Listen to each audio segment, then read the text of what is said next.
After progress in talks to end Ukraine war, U.S. diplomacy faces Kremlin test. Follow this channel, Eco Channel TV, for more updates on international news. A source with direct knowledge of the Florida talks tells CNN the intensive negotiations were a step forward and built on progress in Geneva, writes Matthew Chance inside the Witkoff Group's exclusive Shell Bay Private Members Club in South Florida. The delegations from Washington and Kyiv faced each other for tough but very constructive negotiations over lashings of Ukrainian Borsch, a beetroot and cabbage soup which one attendee told me was very rich with meat. But its serving, along with Holubtsi, traditional meat and cabbage rolls, was seen as a welcome nod to Ukrainian culture, a deft diplomatic gesture as the U.S. tries to coax Ukraine towards compromising on a peace deal with Russia. A source with direct knowledge of the Florida talks, involving U.S. Secretary of State Marco Rubio, Special Envoy Steve Witkoff, and President Donald Trump's son-in-law Jared Kushner, tells CNN the intensive negotiations were a step forward and built on progress in Geneva, where a first round of discussions on U.S. proposals to end the Russian war in Ukraine were held last week. It would be very premature to say we finalized everything here, as a lot of things have still to be done, the source told CNN. But the meeting was very focused, and the most problematic aspects of the peace proposals were discussed in detail, the source added, hinting that tentative progress in some areas could be made. One of the most problematic aspects of the original 28-point U.S. peace proposal was the stipulation for Ukraine to formally renounce its aspiration, enshrined in its constitution, to join NATO, a key Russian demand to end the war, and something Ukrainian officials continue to reject.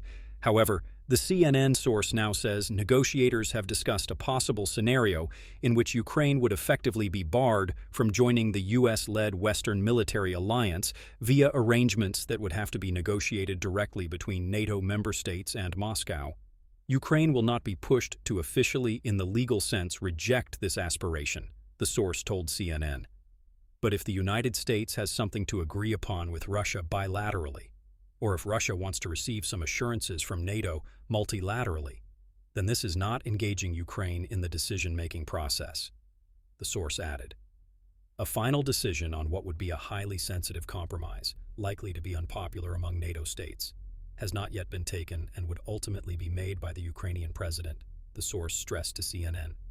But it suggests that, as U.S.-Ukraine negotiations proceed, and as Witkoff travels to Moscow for talks at the Kremlin, creative solutions to tiptoe around Kyiv's red lines are being explored.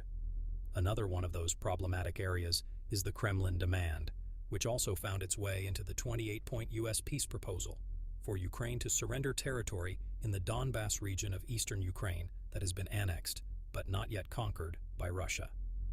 The U.S. plan suggested the region, which includes a fortress belt of heavily defended towns and cities seen as crucial to Ukrainian security, become a Russian demilitarized zone which Moscow would administer but not deploy military forces into. The source, who has direct knowledge of the negotiations, tells CNN that discussions are also progressing on this issue, one of the most controversial in the negotiations. The idea to give up the control to Russians, where it would significantly weaken Ukraine's defense and make further potential aggression more likely to happen, and significantly decrease Ukraine's capability, this is out of the scope, the source told CNN. But that doesn't mean that there are no potential ways of preserving the constitutional provisions and keeping Ukraine's security, the source added. However, the source refused to